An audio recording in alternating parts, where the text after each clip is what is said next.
اعوذ باللہ من الشیطان الرجیم بسم اللہ الرحمن الرحیم نحمدہ ونصلی علی رسولہ الکریم وآلہ الطیبین الطاہرین المعصومین المظلومین اما بعد فقد قال الامیر المؤمنین علیہ الصلاۃ والسلام اوصیکما وجمیع ولدی واہلی ومن بلغہ کتابی بتقوی اللہ ونظم امرکم۔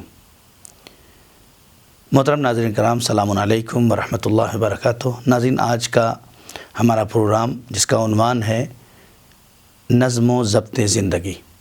انسان کو اپنی زندگی میں کچھ اصول کی پابندی کرنا ضروری ہے۔ مولا کائنات غالب کل غالب حضرت علی ابن ابی طالب نہج البلاغہ خطبہ نمبر 47 میں ارشاد فرماتے ہیں کہ اوصیکما وجمیع ولدی واہلی ومن بلغہ کتابی بتقوی اللہ ونظم امرکم۔ آخر وقت ہے امام کا، دنیا سے جا رہے ہیں اور اپنے بچوں کو قریب بلا کر کہتے ہیں، اے میرے لال حسن و حسین، میں تمہیں تقوی الہی اور اپنی زندگی کے امور میں نظم پیدا کرنے کی وصیت کرتا ہوں۔ یعنی پتہ یہ چلتا ہے کہ خود حضرت علی علیہ الصلاۃ والسلام کی نظر میں اصول کی پابندی، زندگی میں نظم اور وقت کی پابندی کا کتنا زیادہ خیال ہے۔ اور اس کا اگر ہم دیکھیں تاریخ میں مولا کائنات کی زندگی کو، تو ہمیں پتہ چلتا ہے کہ مولا کی زندگی میں خود کتنا نظم و ضبط پایا جاتا ہے۔ ادھر نہیں جانا ہے ہمیں، خود نظم ہے کیا، نظم کا مطلب کیا ہے؟ کہتے ہیں نظم کہتے ہیں حسن ترتیب کو۔ انسان اپنے تمام زندگی کے کاموں کو اگر حسن ترتیب سے انجام دے تو اس کا مزہ ہی کچھ اور ہے۔ حسن ترتیب یعنی ہر چیز کو منظم رکھنا، ہر چیز کو صحیح سے رکھنا۔ انسان کا کپڑا ہے، ایک گھر میں آپ جائیں، کپڑے پھیلے ہوئے ہیں، کتابیں پھیلی ہوئی ہیں، یہ منظم نہیں ہے۔ کہتے ہیں یہ بے منظم انسان ہے، بے ترتیب زندگی ہے۔ قانون اسلام، قانون انسانیت یہ کہتی ہے نہیں، اپنی زندگی کو بدلو، اپنی زندگی میں ترتیب کے قائل ہو، اپنی زندگی میں نظم لاؤ۔ تو حسن ترتیب کو کہتے ہیں نظم۔ اگر انسان اپنی زندگی میں حسن ترتیب رکھتا ہے تو اس کے جینے کا انداز ہی الگ ہوتا ہے۔ ان لوگوں کی زندگی کو دیکھیں جو منظم ہیں، ان کو دیکھ کے رشک حاصل ہوتا ہے، ان کو دیکھ کے ایک مسرت ملتی ہے، ایک خوشی ملتی ہے کہ واقعی یہ انسان کتنا منظم ہے۔ لیکن جن کے یہاں بے ترتیبی، بے نظمی پائی جاتی ہے، ان کے یہاں زندگی گزارنے کا مرحلہ تو ملے گا، لیکن زندگی جینے کا جو مزہ ہے وہ نظر نہیں آتا ہے۔ اگر کامیاب ہونا ہے، اگر ترقی کرنا ہے، اگر کمال تک پہنچنا ہے، اگر یہ چاہتے ہیں کہ کسی منزل پر پہنچ جائیں، تو ضروری ہے کہ انسان اپنے اندر تبدیلی لائے۔ اگر تبدیلی لائے گا اور اپنے زندگی کے امور کو نظم و ضبط کے ساتھ گزارے گا اور ایک قانون و قاعدے کے ساتھ اور اصول کے مطابق زندگی گزارے، تو اس کی زندگی بدل سکتی ہے، اس کے اندر نظم پیدا ہو سکتا ہے، اس کے اندر تبدیلی پیدا ہو سکتی ہے۔ اس لیے کہ بدلنے کے دو راستے ہیں۔ ایک، انسان خود کوشش کر کے اپنے آپ کو بدلتا ہے، اور اگر یہ کوشش نہیں کرتا، یہ اپنے اندر تبدیلی نہیں لاتا، تو وقت خود بخود اسے بدل دیتا ہے۔ جب انسان خود محنت کرتا ہے، خود کوشش کرتا ہے، خود نظم پیدا کرتا ہے، خود ترتیب پیدا کرتا ہے، تو اس کی زندگی دوسروں کے لیے نمونۂ عمل بن جاتی ہے۔ لیکن اگر انسان بے نظمی کی زندگی گزارتا ہے تو وقت اس کو بدل دیتا ہے، تو پھر سوائے کف افسوس ملنے کے اس کے بعد کچھ بھی باقی نہیں رہتا۔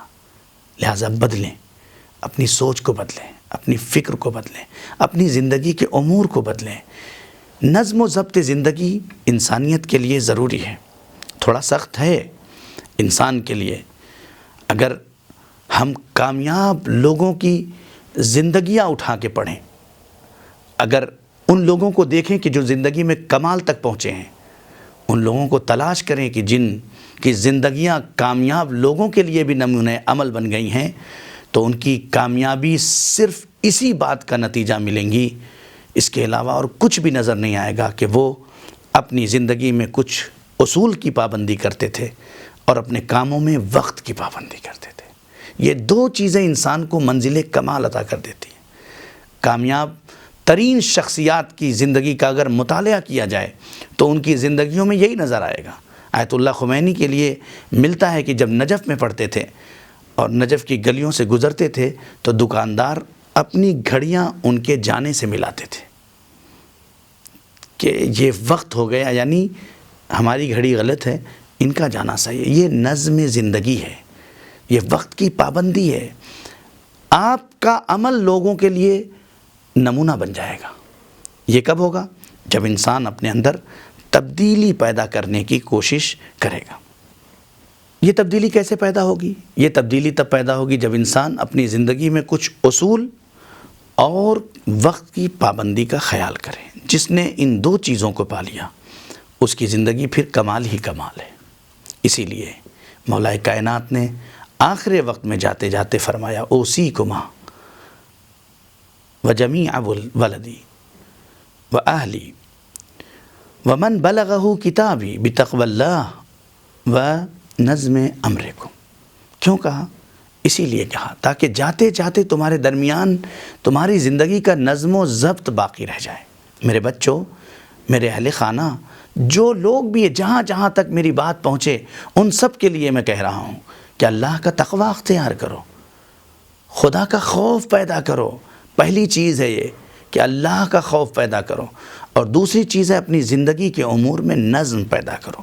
یہ مولا کائنات جو کہہ کے گئے ہیں ہمارے لیے وہ نمونۂ عمل ہے۔ ہم اگر اپنی زندگی میں اس چیز کو لائیں اور اپنا لیں تو ہماری زندگی بھی بدل سکتی ہے، لیکن کوشش کرنا ہمارا کام ہے۔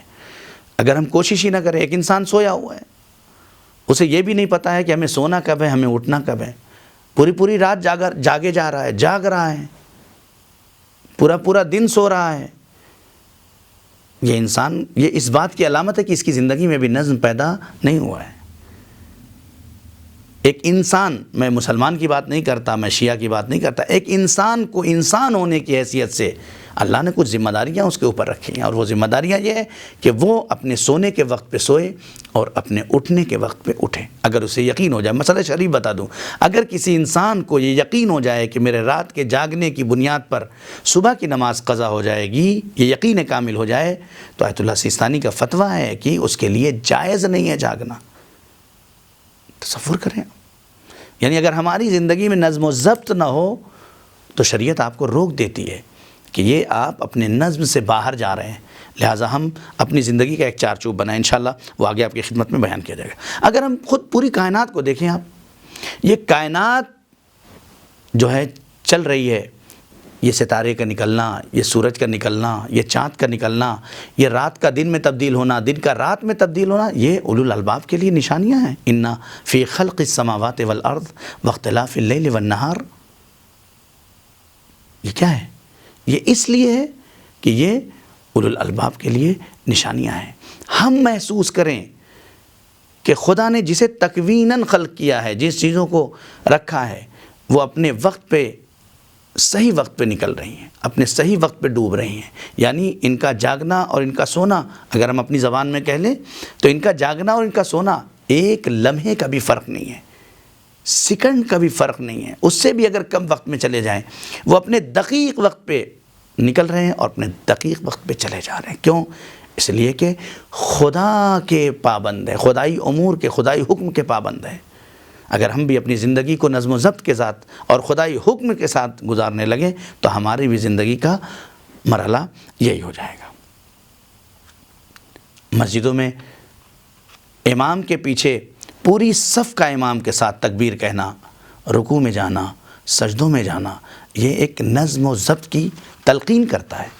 اگر ہم دیکھیں تو کائنات پورا سسٹم اور نظام ایک نظم و ضبط کے تحت اللہ نے خلق کیا ہے، تو پھر کیا وجہ ہے کہ الہی خلقت اور تمام مخلوق کہ جسے اللہ نے انسان کے لیے خلق کیا ہے، آسمان، زمین، چاند، سورج، سب اپنے وقت میں منظم ہیں، وہ اپنے وقت کی پابندی کر رہے ہیں، اور جس انسان کو اللہ نے اپنے لیے بنایا ہے اس انسان کے اندر نظم و ضبط نظر نہ آئے.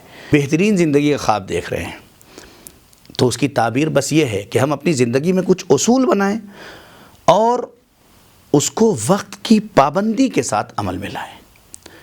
صرف اصول بنانا کمال نہیں ہے، اصول تو بن سکتا ہے لیکن ان اصولوں پر پابندی وقت کے ساتھ عمل کرنا یہ بہت سخت کام ہے. شروع میں انسان کے لیے بہت سخت لگتا ہے کہ انسان مثلا 8 بجے سو کے اٹھنے کا عادی ہے، 10 بجے سو کے اٹھنے کا عادی ہے، اس سے کہا جائے کہ بھائی صبح 5 بجے اٹھ جاؤ، سخت ہے اس کے لیے، بہت سخت ہے. اٹھنے کا عادی ہے وہ 8 بجے، لیکن یہی جب اسے صبح اٹھنے کا مزہ مل جائے اور اس نے اپنے اوپر یہ پابندی لگا دی کہ مجھے 5 بجے اٹھنا ہی اٹھنا ہے، تو وہی وہ مزہ ملنے لگے گا اور وہ اس صبح کے فوائد سے خود بخود اپنے آپ کو آمادہ کر لے گا اور اس سے استفادہ کرے گا. کب؟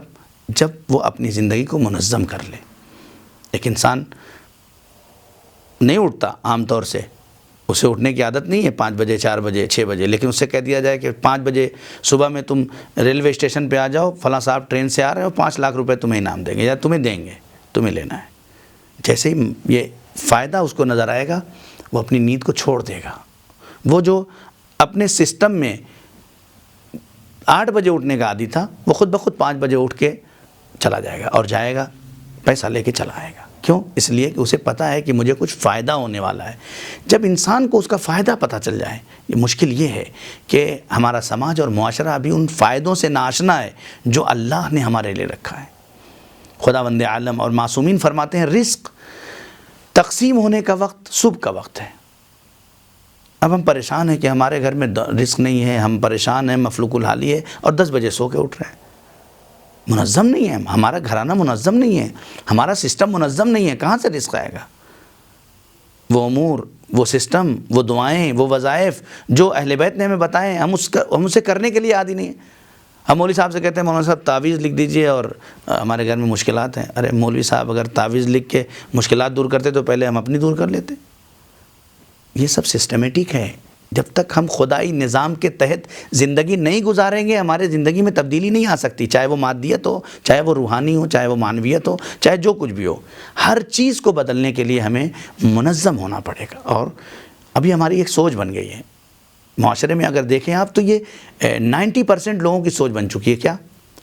ہم ریلوے اسٹیشن پہ جاتے ہیں، صف میں کھڑے ہوتے ہیں، تھوڑی دیر کے بعد ہمارے اندر ایک بے چینی ہوتی ہے کہ سب کو چھوڑو میرا نمبر آ جائے. میڈیکل پہ گئے، لائن لگی ہوئی ہے، سب کو چھوڑو میرا نمبر آ جائے. ڈاکٹر کے پاس گئے، سارے نمبر چھوڑو میرا نمبر کیسے بھی آ جائے.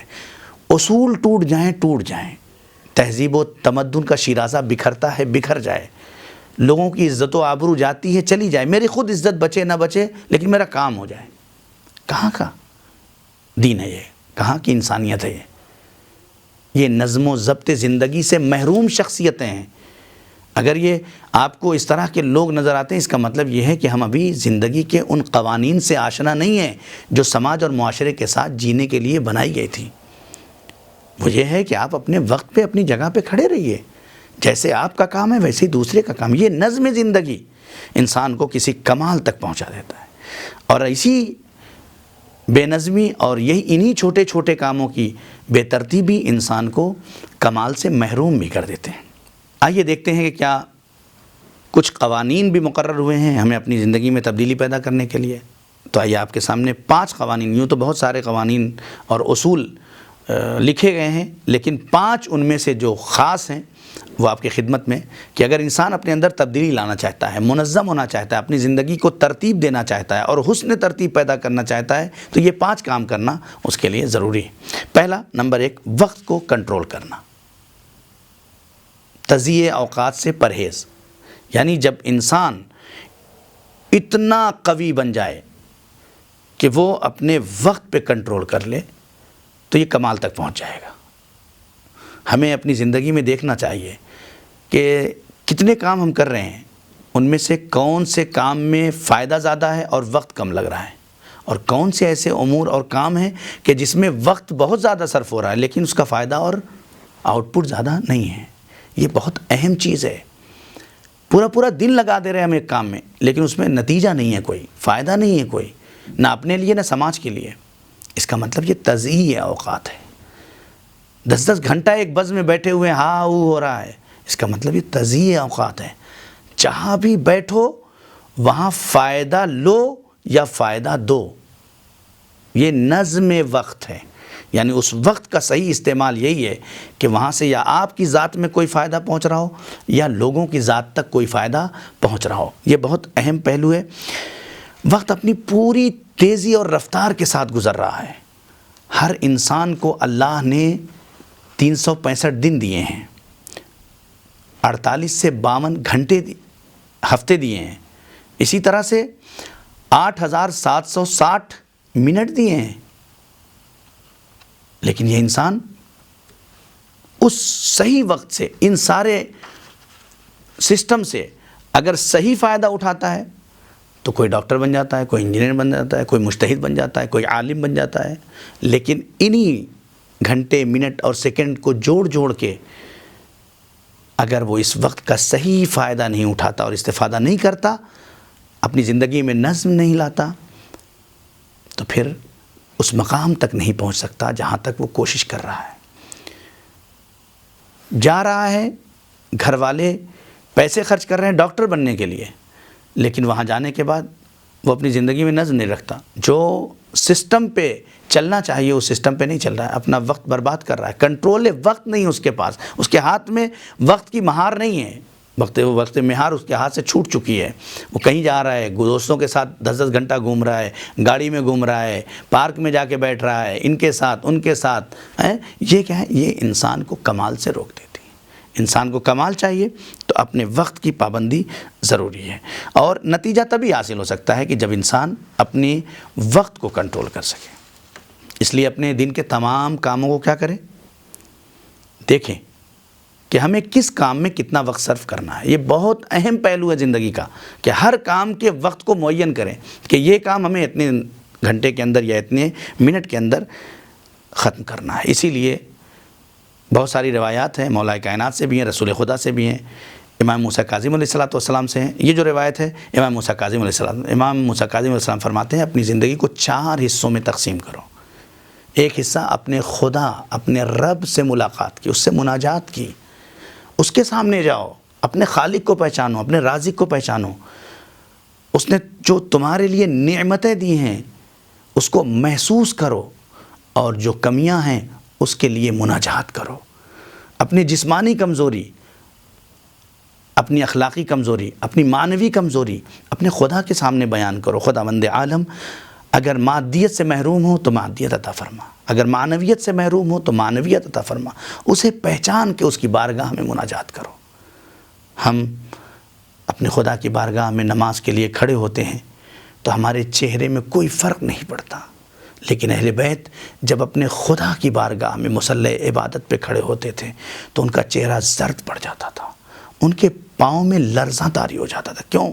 اس لیے کہ وہ اپنے خالق کے سامنے کھڑے ہوتے تھے، محسوس کرتے تھے کہ میں اس وقت خدا کی بارگاہ میں کھڑا ہوں.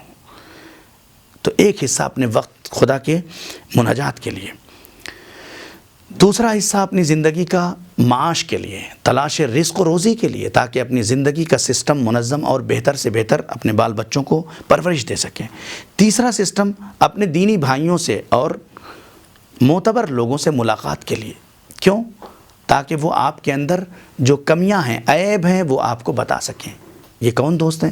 جو دل سے آپ کے مخلص ہیں، جو دل سے آپ کو چاہتے ہیں، جو چاہتے ہیں کہ آپ کو ایک ایسے شیشے کی طرح سے دیکھتے ہیں کہ جس کو جتنا تراشا جائے وہ خوبصورت سے خوبصورت بنتا چلا جائے. ایک وقت ان کے لیے بھی نکالیے. آخری وقت دنیا کی شرعی لذتوں کو حاصل کرنے کے لیے اپنے وقت کا انتخاب کریں. یعنی 4 حصوں کو اپنی زندگی میں بانٹیں اپنے وقت کو، تاکہ آپ کمال تک پہنچ سکیں. یہ پہلی چیز تھی، وقت پہ کنٹرول. دوسری چیز کیا ہے؟ چھوٹے چھوٹے کاموں کو اہمیت دیں. یہ ہماری زندگی میں بہت کم ہوتا ہے. ہم چھوٹے چھوٹے کام کو چھوڑ دیتے ہیں، کل کر دیں گے، شام میں کر دیں گے. برتن گندے ہیں، چھوڑ دو، صبح دھو دیں گے. مثلا گھر میں آئے، کپڑے رکھ دیے، صوفے پہ رکھ دیے، بیڈ پہ رکھ دیے، ٹانگ دیں گے ابھی تھوڑی دیر کے بعد. بیگ لے کے آئے، بیگ ڈال دیا، ابھی تھوڑی دیر نہیں. چھوٹے چھوٹے کام کو اہمیت دیں. یہی زندگی کو بہتر بناتا ہے, منظم بناتا ہے, آپ کی زندگی میں حسن ترتیب پیدا کرتا ہے.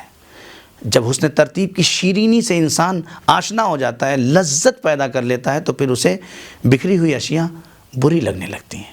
کیوں؟ اس لیے کہ اس نے اپنی زندگی میں حسن ترتیب پیدا کر لیا ہے. یہ دوسرا مرحلہ ہے. تیسرا مرحلہ جو ہے, اپنی زندگی میں نظم کے لیے ہر چیز کو اس کی جگہ پر رکھیں. یہ بہت اہم ہے, ہر چیز کو اس کی جگہ پہ رکھیں. مثلا یہی کاغذ ہے میرے سامنے, یہ کاغذ ہے. حسن ترتیب کیا ہے؟ میں اسے جتنا موڑ دوں, ایسے موڑا, ترتیب نہیں بگڑی, پھر بھی اچھا لگ رہا ہے. اس کو ایسے ہی اور موڑ دوں ادھر, پھر بھی یہ اچھا لگ رہا ہے. کیوں؟ اس لیے کہ حسن ترتیب سے کام کیا جا رہا ہے. اسی کاغذ کو میں لوں اور یوں موڑ دوں, کیا ہوا؟ یہ حسن ترتیب نہیں رہ گئی. اب یہ کہاں کے لائق؟ وہ جو موڑا تھا میں نے, رکھ کے کہیں بھی استعمال کرنے کے قابل تھا, لیکن اب یہ جو موڑ دیا, یہ انسان ڈسٹ بن کے حوالے کر دے گا. کیوں؟ اس لیے کہ ترتیب بدل گئی, خراب کر دیا میں نے اپنے اس سسٹم کو, نظام کو. حسن ترتیب انسان کو کمال تک پہنچاتا ہے. تو تیسری چیز جو تھی وہ کیا تھی؟ اپنے کاموں کو, اپنی چیزوں کو اپنی جگہ پر رکھنا اور صحیح رکھنا. بیگ کی جگہ بیگ رکھنا, کپڑے کی جگہ کپڑا رکھنا, جوتے کی جگہ جوتا رکھنا. یہ چیز انسان کو کمال تک پہنچا دیتی ہے. چوتھی چیز یہ ہے کہ جو انسان جو چیزیں اس کی زندگی میں صحیح نہیں ہیں, کام کی نہیں ہیں, بے فائدہ ہیں, بے مطلب ہیں, اسے دور کرے. اب یہ چاہے دو چیزیں ہیں, یا چیزیں اس کی زندگی میں ہوں, مثلا اضافی کپڑے, اضافی سامان, اضافی گھر کے سامان, جو بھی آپ کو لگتے ہیں کہ یہ ہمارے کام کی چیز نہیں ہے, اسے دور کرے. یہ آپ کے وقت کی بربادی کا سبب بنتے ہیں. اسی طرح وقت ہے, انسان سوشل میڈیا پہ بیٹھا ہوا ہے, ٹی وی دیکھ رہا ہے, ڈرامے دیکھ رہا ہے, سیریل دیکھ رہا ہے. یہ اگر انسان کو فائدہ پہنچانے والے ہیں تو اس کے قریب رہے, ورنہ اگر یہ انسان کے لیے تضییع وقت کا سبب بن رہے ہیں تو اسے اپنی زندگی سے دور کریں. اگر کامیابی چاہتے ہیں تو اس سے دور ہونا ضروری ہے. آخری اور پانچویں چیز جو ہے وہ اپنی زندگی میں آنے والے کل کے لیے کرنا ہے. بس ایک زندگی چل رہی ہے, جو ہو جاتا ہے وہ ہو جاتا ہے, جو نہیں ہو رہا ہے وہ چھوٹ جاتا ہے, کوئی مسئلہ نہیں ہے. نہیں, آپ انسانیت کے دائرے میں اگر ہیں تو واقعاً آپ کا دین آپ سے کہتا ہے کہ آپ اپنی زندگی کو منظم کریں. آپ رات میں بیٹھ کے محاسبہ کریں کہ پچھلا جو کیا اس میں کتنا کام اچھا کیا, کتنا برا کیا, کیا فائدہ ہوا, کیا نقصان ہوا ہے. ایک عام آدمی اپنی دکان پہ اگر بیٹھتا ہے تو وہ بھی محاسبہ کرتا ہے کہ بھائی آج دن میں نے کیا کمایا, اس سے کیا فائدہ ہوا, کیا نقصان ہوا. تو اللہ نے ہمیں جو جسم دیا, یہ نعمت عطا کیا, یہ آنکھ, یہ کان, یہ ہاتھ پیر, اس سے کیا محاسبہ نہیں کرنا چاہیے؟ محاسبہ کریں کہ ہم نے جو کام کیا ہے کتنا ہمارے فائدے کا, کتنا ہمارے نقصان کا ہے. اور آنے والے کل کے لیے ہمیں برنامہ ریزی کرنا ہے کہ صبح سے لے کے شام تک ہمیں پھر کیا کرنا ہے. جب ہم اس سسٹم پہ چلنا شروع کر دیں گے تو نتیجہ یہ ہوگا کہ ہماری زندگی ایک کامیاب زندگی ہوگی, اور ہم ان شخصیات میں شمار کیے جائیں گے کہ ہم کمال تک پہنچ جائیں. اور یہی چیزیں انسان کو کمال تک پہنچانے کا ذریعہ ہوتی ہیں. جب یہ ترتیب انسان اپنے اندر پیدا کر لیتا ہے اور اپنی زندگی میں حسن ترتیب پیدا کر لیتا ہے اور اصول بنا لیتا ہے, اور ان اصولوں پر وقت کی پابندی کے ساتھ زندگی گزارنے لگتا ہے, تو اسے اس بات کا احساس نہیں ہوتا کہ ہم کتنا بدل رہے ہیں, لیکن دوسرے دیکھ دیکھ کے یہ کہتے ہیں کہ یہی وہ کامیاب انسان ہے, اس کے نقش قدم پہ چلو تو کامیابی قدم چومے گی. پروردگار عالم سے دعا ہے کہ میرے اللہ ہم سب کو پابندی وقت اور اصول زندگی اور حسن ترتیب پیدا کرنے کی توفیق عطا فرما. والسلام علیکم. دن رو کے گزرتا ہے اور رات سرگسن کرواتے یا دیکھتے ہیں باپ اپنے بیٹے کے قریب ہے. شاید یہی وجہ ہے کہ گھنٹے سارے شہداء کی قبر میں لیکن جناب علی اکبر جناب حسین سے اتنے قریب تھے کہ آواز دے رہے تھے میرے لال علی اکبر کہاں